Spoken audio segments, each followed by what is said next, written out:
जे कढी वे हथियार असां जो भी रब आहे। ओ तुझे कढी वे हथियार असां जो भी रब आहे। जंहिंजो रब आहे दिलदार उन्हीअ जो सब आहे। ओ तुझे कढी वे हथियार असां जो भी रब आहे। ओ तुझे कढी वे हथियार असां जो भी रब आहे। जंहिंजो रब आहे दिलदार उन्हीअ जो सब आहे। ओ तुझे कढी वे हथियार असां जो भी रब आहे। ओ तुझे कढी वे हथियार असां जो भी रब आहे।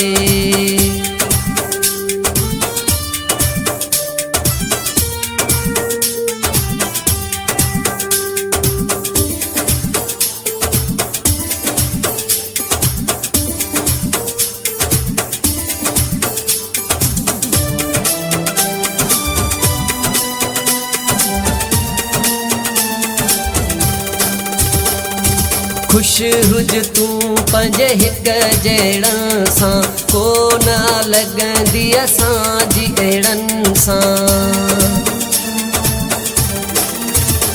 है खुश हुज तू पंहिंजे हिक जहिड़नि सां को न लॻंदी असांजी अहिड़नि सां। जे ते राज़ी थिए सरकार उन्हीअ जो सब आहे। ओ तुझे कढी वे हथियार असां जो भी रब आहे।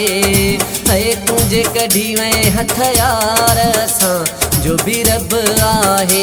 जंहिंजो रब आहे दिलदार उन्हीअ जो सब आहे। ओ तुझे कढी वे हथियार असां जो भी रब आहे। ओ तुझे कढी वे हथियार असां जो भी रब आहे।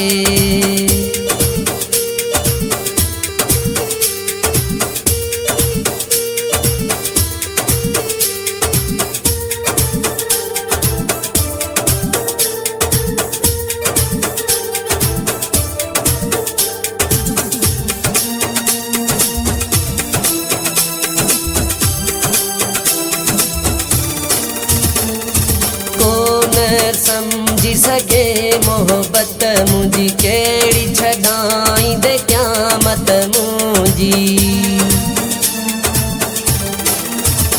है कौन समझी सके मोहब्बत मुझी केड़ी छड़ाई दे क़यामत मुझी। जेको हर कंहिंसां करे प्यार उन्हीअ जो सब आहे।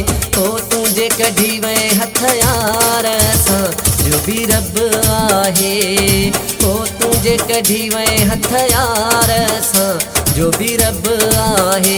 जंहिंजो रब आहे दिलदार उन्हीअ जो सब आहे। ओ तुझे कढी वे हथियार असां जो भी रब आहे। है तुझे कढी वे हथियार असां जो भी रब आहे।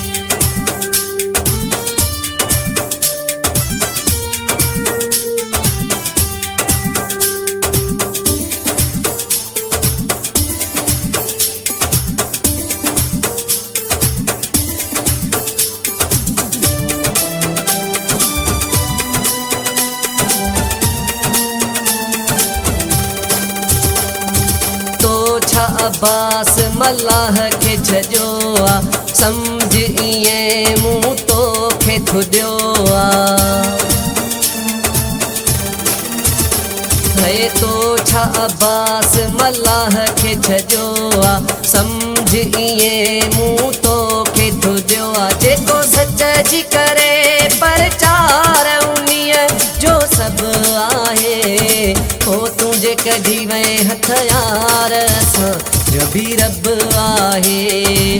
ओ तुझे कढी वे हथियार असां जो भी रब आहे। जंहिंजो रब आहे दिलदार उन्हीअ जो सब आहे। है तुझे कढी वे हथियार असां जो भी रब आहे। ओ जे कढी वए हथ यार असां जो भी रब आहे।